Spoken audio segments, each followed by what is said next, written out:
আমরা ৭১-এ স্বাধীনতা অর্জন করেছি, কিন্তু আমরা স্বাধীনতার সঠিক সুফল আমরা ভোগ করতে পারিনি। বিভিন্ন সময়ে আমরা বিভিন্ন বৈষম্যের শিকার হয়েছি। যদিও ওই আন্দোলনটা ছিল ৭১-এ বৈষম্য বিরোধী। আমরা সর্বশেষ গত ৫ই আগস্ট ৩৫-৩৬ দিনের ছাত্রদের আন্দোলনের মাথায় আমরা একটি স্বৈরাচারকে পতন ঘটিয়ে আরেকটি মুক্তিযুদ্ধের বিজয় আমরা অর্জন করেছি। এই বিজয়ের সুফল যদি আমাদেরকে ভোগ করতে হয়, তাহলে আমাদের সকলকেই চোখ কান খোলা রাখতে হবে।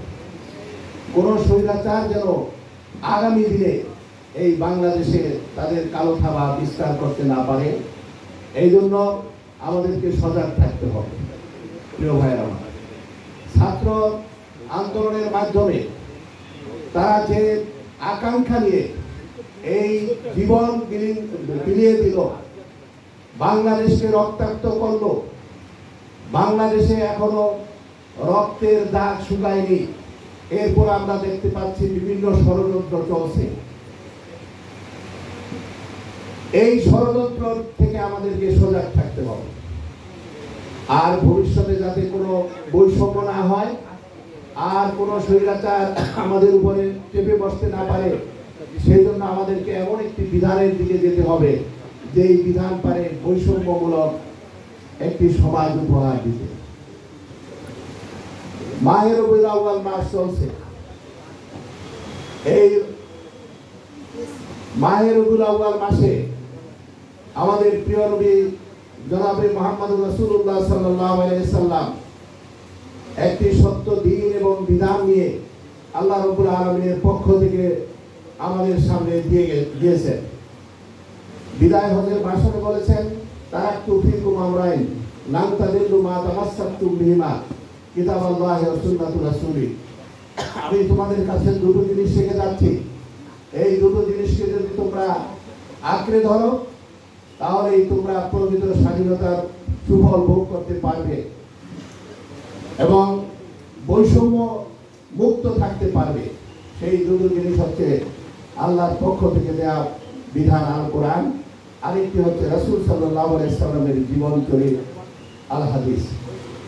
সম্মানিত ভাইরা, আল্লাহ রাব্বুল আলামিন কোরআনে ঘোষণা করেছেন, ইয়া আইয়ুহান নাসু উবুদু রাব্বাকুমুল্লাযী খালাকাকুম ওয়াল্লাযীনা মিন ক্বাবলিকুম লাআল্লাকুম তাত্তাকুন।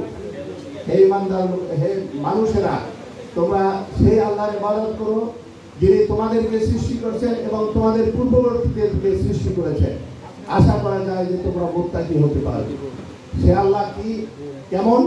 আল্লাহ জাআলা লাকুম আরদা ফিরাশা ওয়াস সামাআ বিনাআ ওয়া আনজালা মিনাস সামাই মাআন ফাখরাজা বিহি মিনাস সামারাতি রিজকান লাকুম ফালা তাজআলু লিল্লাহি আনদাদা ওয়া আনতুম তা'লামুন। যে আল্লাহ হচ্ছেন তিনি যে জমিনকে বিছানা হিসাবে তৈরি করেছেন। আচ্ছা, এই বিছানায়, এই যে বিছানা তৈরি করে দিলেন আল্লাহ, এখানে কি সবাই বসবাস করতেছি না? আমরা হিন্দু, মুসলিম, বৌদ্ধ, খ্রিস্টান আল্লাহকে মানে, আল্লাহকে মানে না, সবাই তো বসবাস করি। আল্লাহ কি বলেন যে না তোমরা বসবাস করতে পারবে না যারা আমাকে মানো না? তাহলে এইটাই বৈষম্য। ঠিক ওয়াসসামাআ বিনাআ, যিনি আসমানকে ছাদ হিসাবে তৈরি করেছেন এবং সেই আসমান থেকে পানি বর্ষণ করে সেই পানির মাধ্যমে তোমরা ফসল উৎপাদন করো এবং যা তোমরা রিজিক হিসাবে গ্রহণ করো। কাজে সে আল্লাহর সাথে তোমরা কাউকে শরীক নির্ধারণ করো না।